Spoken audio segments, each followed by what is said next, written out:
నమస్తే అందరికీ. ఇప్పుడు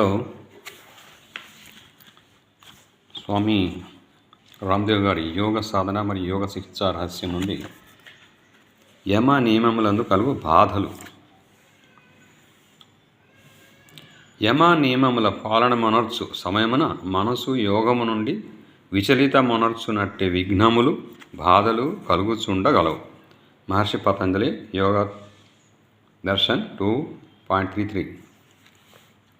వితర్క బాధని ప్రతిపక్ష భావనం. వితర్క బాధని ప్రతిపక్ష భావనం అని చెప్పి ఉన్నాడు. యమ నియమములలో వానికి భిన్నమైనవి హింస, అసత్యము, చౌర్యము, సంయమరహితము, పరిగ్రహము, అశుచిత్వము, అసంతోషము, విలాసత్వము, స్వాధ్యాయము లేకుండుట, ఈశ్వరుని యెడ నిర్లక్ష్యము మున్నగు అధర్మములు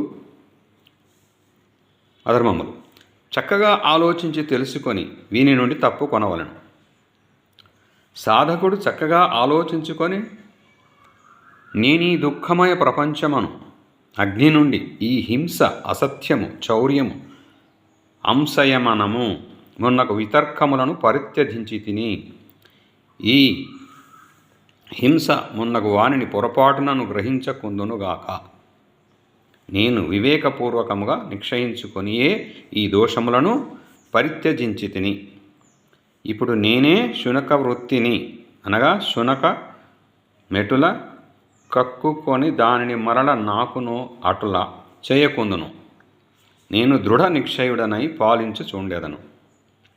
మహావ్రతములను శ్రద్ధాపూర్వకముగా పరిపూర్ణముగా పాలన మొనర్చెదను.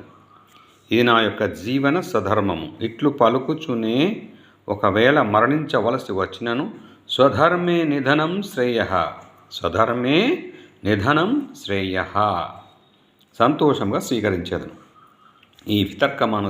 ఈ వితర్క మనునదేమి, దీని నుండి తప్పుకొనుటకు విపరీత భావన అనునదేమి అను దాని సంబోధంలో పతంజలి మహర్షి వర్యులు ఇట్లా చెప్పుచున్నారు. వితర్కాహింసాదయ కృతకారితా సుమోదిత లోభక్రోధమోహపూర్వకా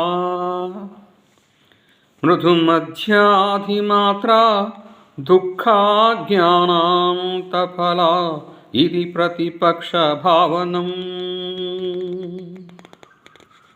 ఏమన్నారు? వితర్కాహింసాదయ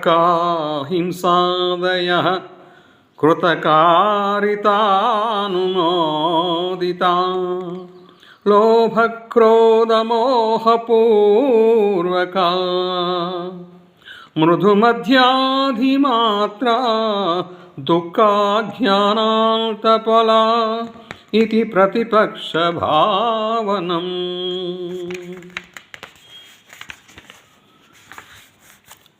హింస, అసత్యము, చౌర్యము మున్నగు అనాలోచిత కార్యములను స్వయముగా చేయుచు ఇతరుల ద్వారా చేయించుచు సమర్థించినచో అవి లోభ, క్రోధ, మోహాది అజ్ఞాన కారణమున జరిగినవని తెలుసుకొను.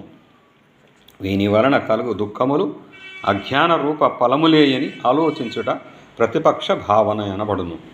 ఈ వితర్కములు అంటే బాధల నుండి ఉదాహరణకు హింసను తీసుకొని వచ్చును. Okay, thank you.